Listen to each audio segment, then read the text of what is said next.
Sorry madam. কিসের sorry? তোদের মতো ছেলেদের আমার ভালো করে চেনা আছে, যারা সুন্দরী মেয়ে দেখলেই গার উপর ঝাঁপিয়ে পড়ে। কিন্তু এবার তুই অন্য মেয়ের হাতে পড়েছিস, তোর এই কাজের জন্য শাস্তি তো তোকে পেতেই হবে।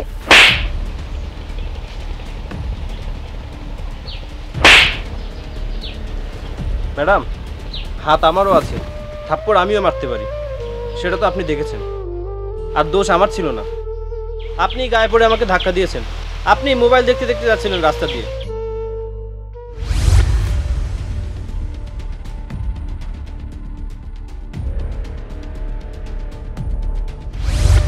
আজকের পর কাউকে থাপ্পড় মারার আগে এই থাপ্পড়ের কথাটা যেন মনে থাকে।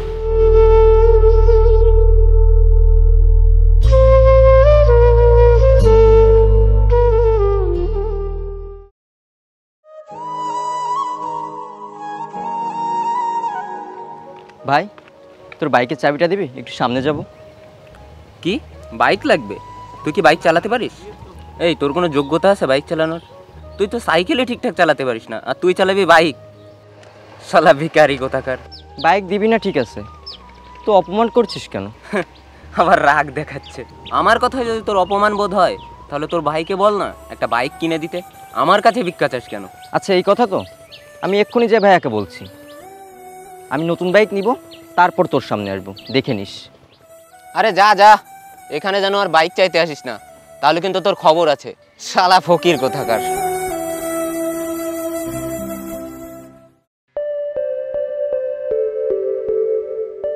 আরে ওটা সঞ্জনা না? হ্যাঁ ভাই, কিন্তু ও কাঁদছে কেন?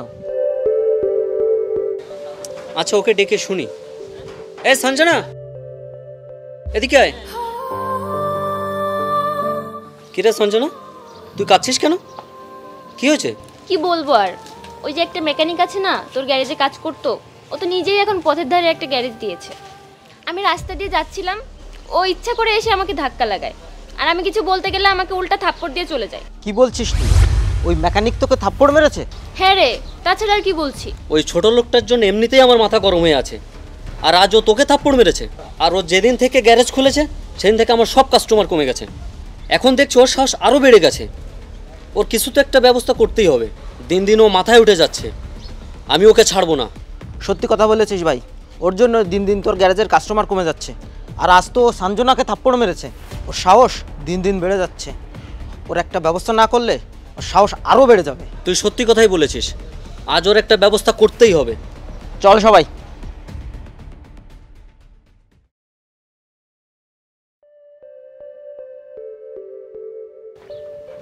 ভাইয়া, তোমার সাথে আমার কিছু কথা আছে। একটু ওয়েট কর, এই গাড়িটার কাজ আছে, এটা করে তারপরে তোর সাথে কথা বলছি। খুব জরুরি কথা, দেরি করতে পারবো না। তোকে বললাম তো এই গাড়িটা ঠিক করে তারপরে কথা বলছি। হ্যাঁ, তোমার সাথে আমি এক্ষুনি কথা বলতে চাই। তোকে কি বলছি তুই বুঝছিস না? গাড়িটা ঠিক করবো তারপরে তোর সাথে কথা বলবো, এখন যা। আমিও তো তোমাকে বলছি, আমি তোমার সাথে এক্ষুনি কথা বলতে চাই। আচ্ছা ঠিক আছে, চল পাশে চল। আচ্ছা বল, তোর কি জরুরি কথা আছে বল। ভাইয়া, আমাকে এক্ষুনি বাইক কিনে দিতে হবে। কি কি বলছিস তুই? তোর কি মাথা ঠিক আছে? আমার কাছে এখন কোনো টাকা নেই, তোকে পরে বাইক কিনে দেবো, যা। আমার মাথা ঠিক আছে, পরে না, আমার এক্ষুনি বাইক লাগবে। তুই কানে শুনতে পাস না? আমার কাছে এখন টাকা নেই, তোকে বাইক পরে কিনে দেবো। আর তোর কি হয়েছে, তুই এভাবে কথা বলছিস কেন? আমার কিছুই হয়নি। তুমি জানো আমার বন্ধু আমাকে অপমান করেছে। আমার বাইক আজকেই লাগবে, আমি ওকে দেখিয়েই দিব। শোন ভাই, এইমাত্র লকডাউন শেষ হলো, আস্তে আস্তে কাজ বাড়ছে, সামনে টাকার ব্যবস্থা হয়ে যাবে, তখন তোকে বাইক কিনে দেবো। আর শোন, ওই বন্ধুদের সাথে মিশিস না, ওরা ভালো না। তুই মন দিয়ে পড়ালেখা কর, কেমন? আমি কোনো কিছুই জানি না, বাইক আমার আজকেই লাগবে। তোমার কাছে টাকা না থাকলে তুমি কারোর কাছে ধার করে নিয়ে আসো, তবু বাইক আমার আজকেই দিতে হবে। আর তুমি যদি আজকে আমার বাইক না দাও, আমি বাড়ি থেকেই চলে যাব। কি বললি তুই? বাইক কিনে না দিলে বাড়ি ছেড়ে চলে যাবি? সত্যি কথা বলছি, আমি চলে যাব, যেদিকে দু চোখ যায় সেদিকেই চলে যাব। একটা থাপ্পড় দিলে তোর মাথা ঠিক হয়ে যাবে। কতবার বলেছি বখাটেদের সাথে মিশবি না, পড়ালেখা করতে বলেছি, তুই তা করবি না, করবি বখাটে পনা। কি ব্যাপার, দু ভাই আবার কি শুরু করলো? তুই বাড়ি ছেড়ে চলে যাবি? দীপ্ত, থামো, কি করছো? ওকে মেরো না ভাই, আমি ওকে বুঝিয়ে বলছি। শাওন, শোনো ভাই, তুমি খুব ছোট, এমন বন্ধুদের সঙ্গে কেন মিশো যারা তোমার সাফল্যের পথে বাধা হয়ে দাঁড়ায়? তোমার বাইক চাই তো আমি কিনে দেবো তোমাকে বাইক, কিন্তু এসব করে কি লাভ? তুমি তোমার বন্ধুর কাছে হয়তো হিরো হয়ে যাবে, কিন্তু তোমার ভাই, ও ও সবার কাছে খারাপ হয়ে যাবে, বুঝলে? এতে করে তোমার ভাই কতটা কষ্ট পাবে তুমি জানো কি? আজ তোমার বন্ধুরা তোমাকে বাইকের জন্য চাপ দিচ্ছে, কাল তোমাকে প্রাইভেট কারের জন্য চাপ দিবে, আর পরশু তোমাকে বাংলোর জন্য চাপ দেবে। আর তোমার এই সমস্ত স্বাদ পূরণ করতে গিয়ে তোমার এই গরিব ভাইটা একদম শেষ হয়ে যাবে। এখন বলো, এরপরও যদি তোমার বাইকের প্রয়োজন হয় তো আমি তোমাকে বাইক কিনে দেবো, কেমন? সরি ভাইয়া, আমারই ভুল ছিল। আমারও তো স্বার্থপর বন্ধুদের সাথে বন্ধুত্ব করাটা ঠিক হয়নি। সরি ভাইয়া, আমার বখাটে বন্ধুদের সাথে মিশে আমি তোমার সাথে অনেক খারাপ ব্যবহার করে ফেলেছি। আমি সব কিছুই বুঝতে পারছি। আমি আর কখনোই তোমার কাছে এমন কোনো দাবি করব না। আর আমি লেখাপড়ায় ভালো করে মন দেব। পারলে আমাকে ক্ষমা করে দিও ভাইয়া। কোনো ব্যাপার না, আমি খুব খুশি হয়েছি যে তুই ভাইয়ের কথা বুঝতে পেরেছিস। অসংখ্য ধন্যবাদ ভাইয়া। ঠিক আছে ভাই, আমি শুধু ওকে বুঝিয়েছি। আর সত্য কথা হলো যে ও নিজের ভুল নিজে বুঝতে পেরেছে, এটাই অনেক। আর আমার মনে হয় এরপর থেকে ও আর এমন কোনো কাজ করবে না। তো ভাই, তোমরা ভালো থাকো, আমি তাহলে আসি। হ্যাঁ, ঠিক আছে ভাই। ঠিক আছে ভাইয়া। ভাই তুই বাড়িতে যা, মন দিয়ে পড়ালেখা কর। আচ্ছা ভাইয়া। আমিও যাই।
এই নাও প্রেসক্রিপশন।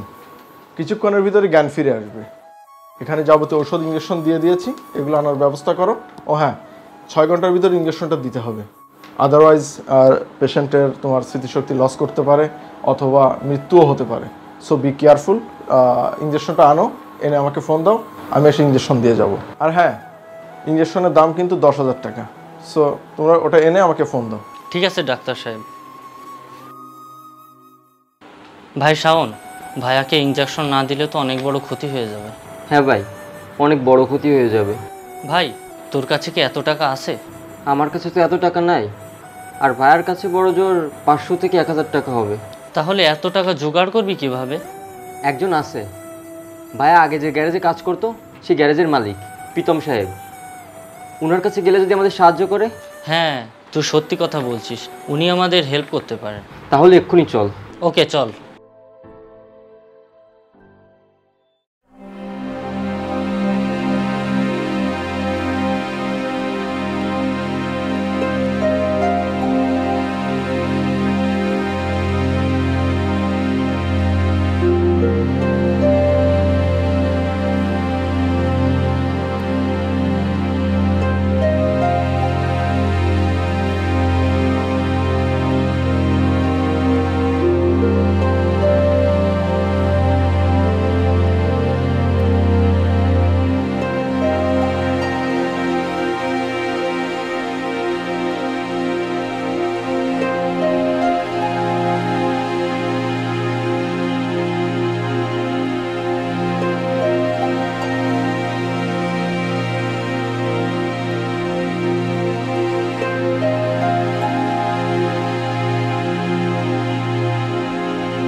কাছে টাকা চা তো।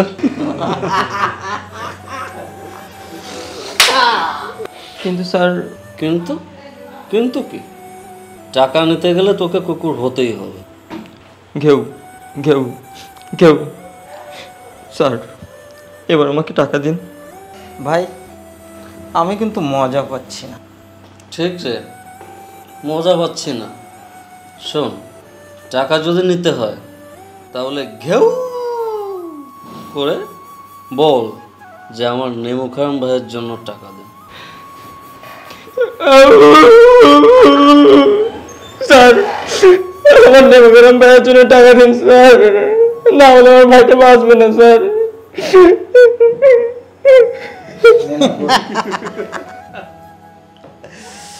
শোন রে, এভাবে দুহাত তুলে জিভা বের করে এভাবে টাকা চাতে।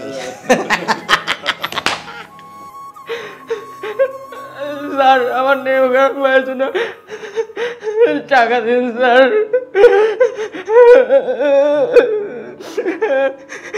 শোন, কুকুর যেভাবে দুপা তুলে জিব্বা বের করে মালিকের থেকে খাবার চায় না, ঠিক সেইভাবে এসে আমার থেকে টাকাটা নিয়ে যায়। এ ভাই কি বলছে শুনতে পাচ্ছিস না? চল কুকুর হয়ে দেখা।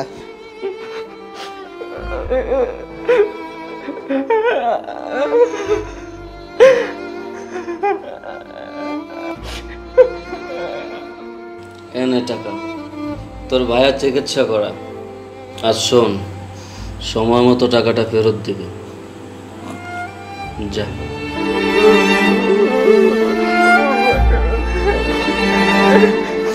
ভাই আজ ড্রিঙ্ক করার সাথে সাথে অনেক মজা করলাম।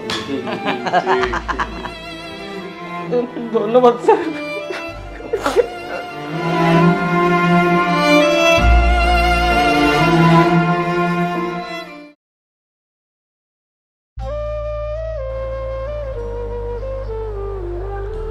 আমি ইঞ্জেকশন পুশ করে দিয়েছি, হোপফুলি কিছুক্ষণের ভিতর জ্ঞান ফিরে আসবে। আর তারপরেও যদি কোনো সমস্যা হয় আমাকে তোমরা জানিও, ঠিক আছে? ওকে, থাকো।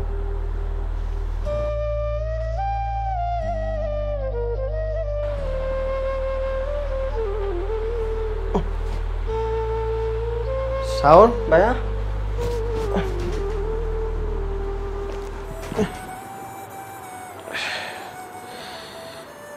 ভাইয়া এখন কেমন লাগছে ভাইয়া? এখন একটু ভালো রে। কিন্তু ভাই এসব কিভাবে হলো? আমি আগে যে গ্যারেজে কাজ করতাম না, ওখানের ওরা সবাই মিলে আমার এই অবস্থা করেছে।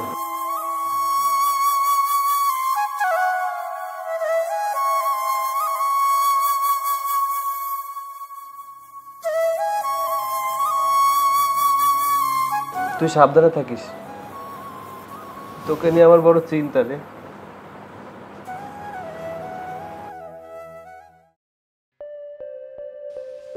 এই ঠিকভাবে কাজ কর, গাড়িটা ভালো করে ধুয়ে ফেল। আর এই গাড়িটা আজকেই ডেলিভারি দিবি, কিভাবে দিবি জানি না, কাজ কর। প্রীতম, হ্যাঁ প্রীতম। আমাকে কেউ ডাকছে নাকি? আসসালামু আলাইকুম ভাইয়া, আপনি এখন এখানে? কোনো সমস্যা? প্রীতম, একটা কথা কান খুলে শুনে নাও, কাল তুমি এই গ্যারেজ খালি করে দেবে। ভাইয়া আপনি কি বলছেন এসব? আমি তো সময় মতো আপনার ভাড়া পরিশোধ করে দিই, তাহলে আপনি এখন এইভাবে হঠাৎ করে কেন বলছেন? কেন করতে পারবো না? এটা আমার জায়গা, আমি যা খুশি তাই করব, যাকে খুশি তাকে দেব। আর তাছাড়া সময় মতো ভাড়া দিয়ে দিলে কেউ ভালো মানুষ হয়ে যায় না। এই ঘর আমি অন্য কাউকে দিয়ে দিয়েছি। কাকে দিয়েছেন?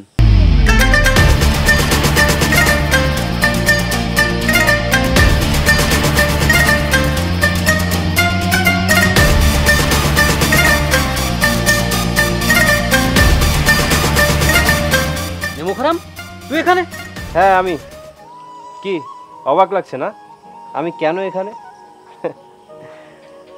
ভাইয়া গ্যারেজটা কাকে দিয়েছে? আমাকে। অবাক হয়ে গেলি না? ভাইয়া আপনি কেন আমার সাথে এরকম করলেন?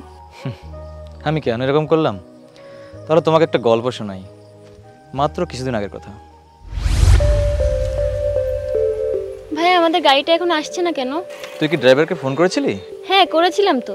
তুই যখন ফোন করেছিস তাহলে হয়তো এক্ষুনি এসে। ভাইয়া ভাইয়া ভাইয়া তোমার কি হলো? ভাইয়া ভাইয়া তোমার কি হলো? ভাইয়া কি হয়েছে স্যার? চলুন চলুন, আপনাকে হসপিটালে নিয়ে যেতে চলুন, ধরুন।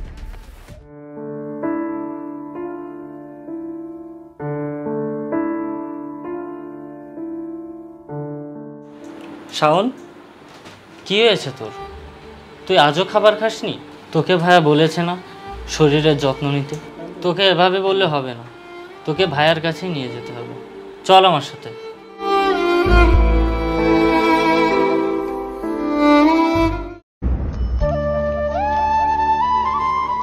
হাই দীপ্ত, কেমন আছো?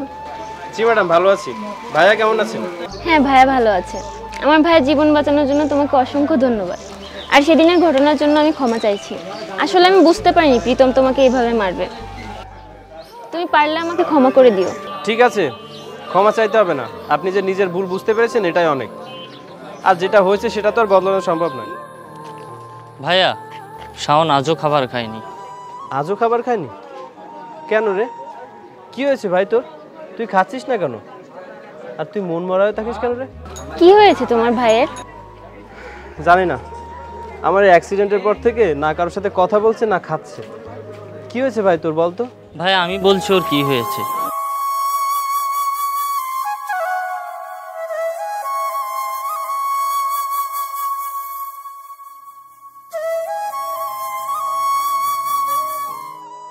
প্রীতম কিন্তু কাজটা একদমই ঠিক করেনি, ওর কিন্তু খবর আছে। আসলে প্রীতম খুব খারাপ কাজ করেছে, এর জন্য ওকে সাজা তো পেতেই হবে। তুমি আমার সঙ্গে আমার ভাইয়ের কাছে চলো, ওকে আজ উচিত শিক্ষা দিয়েই ছাড়বো। আকাশ, তুমি বাইকে নিয়ে বাড়িতে যাও, আমি আসছি। আপনি চলুন।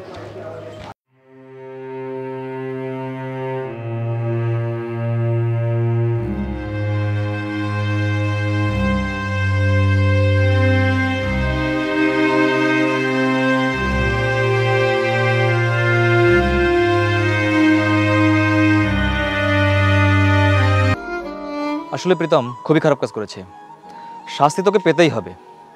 সঞ্জনা, বোন তুই বাড়ি যা। দেবতো, তুমি চলো আমার সঙ্গে। কাল যে গ্যারেজটা তোর ছিল সেটা আজ আমার। তুই আমার ভাইয়ের সাথে যেটা করেছিস আমি সেটা তোর সাথে করতে পারলাম না, কারণ আমি মানুষ, তোর মতো অমানুষ নয়। কারণ কুকুর যদি আমার পায়ে কামড়ায় তো আমারও কুকুরের পায়ে কামড়ানোর শোভা পায় না। আশা করি আর কারোর সাথে কখনো এমন করবি না। আর শোন, কাল কিন্তু গ্যারেজটা সুন্দরভাবে খালি করে দিবি, কেমন? চলো ভাই।